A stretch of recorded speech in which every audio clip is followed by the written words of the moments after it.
On the 10th of December this year, the world will celebrate the 75th anniversary of the Universal Declaration of Human Rights. After World War II, the states of the world and their leaders came together and decided, okay, no more war, no more suffering, no more genocide. Let's create a new human community, a new community of human rights that will cover all the world, include everyone, that will not exclude anyone, and that will create a foundation for a new and better future.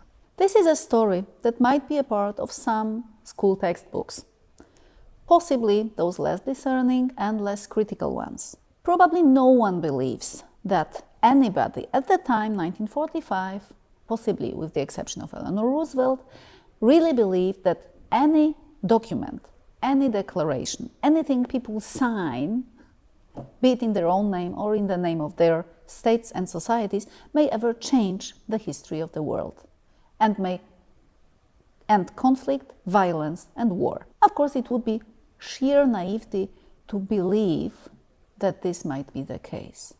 Nonetheless, the declaration was there and it became a milestone in the process of promoting human rights as the rights of every human being all over the world, giving rise to further systems for the protection of human rights, remaining a point of reference for national and regional human rights orders, for the jurisdictions, for the social movements, for everyone who felt we should find something to support our ideas with, something that is more substantive, more aloof, that is more politically efficient than whatever we can build on our own. So at the 75 years, it is a very good moment to ask, okay, does it really work that way? It might have worked that way. It might have worked that way when human rights were really getting momentum in the 70s, in the 80s, when human rights really seemed to be on the rise. A lot was happening and a lot of hope was invested in human rights jurisdictions, in human rights processes, in the awareness of human rights everywhere. It all seems somehow to have come to a halt. And in 2023, when we're looking at the world, Article 1 of the Universal Declaration of Human Rights reads as an unfunny sentence stating the historical irony of our times.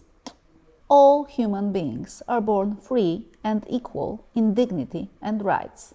Well, if they are born so, this equality does not really last very long.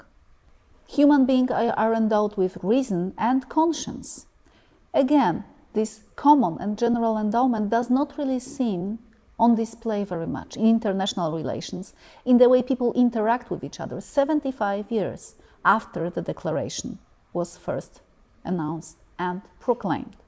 Should we still, after 75 years, stand behind the declaration and stand also, by this very token, behind the system it is a part of, behind the system of the United Nations, compromised so heavily over these many decades since 1948, compromised by political haggling, inequalities, subservience, by denials and withdrawals from the cause of human rights.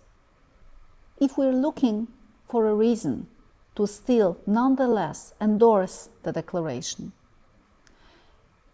it might be the way in which it has become this universal reference for supporting political cause of social change for the better. This is the real life of legal documents. This is a real life of political declarations. They feed into social movements. They feed into political imagination of people in the street. They cause them to raise their eyes towards a new, possibly better way of life. They give them energy that comes from history, that comes from long-standing, that comes from compromised, nonetheless, but still historical authority.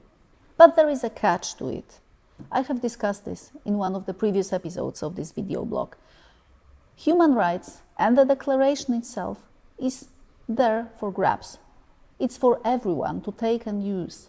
It's a defenseless document. It has been referred to as capturing human rights, hijacking human rights, hijacking by those who do not really have any legitimization to use them. Or so it would seem, but is anyone really excluded from using human rights and reading them in their own way? This is a question that we are asking now on the 75th anniversary. And this is the crucial question of the day. It's not about the violations of human rights, because those have been happening and are happening now as we look and as we speak. This is not about counteracting these violations, because nobody can have any doubt that those should be prevented. This is the question that we should be asking ourselves on the 75th anniversary of the Declaration. Violations of human rights must be prevented and should be punished whenever they happen and by whomever they happen. But the real reason for the Declaration to continue to exist, otherwise than as a historical monument of a naivety of the post-war era, or a political manipulation thereof, is for everyone to be able to use it consistently to promote human rights and not to pervertly obscure what human well-being and the brotherhood of humankind really consists in.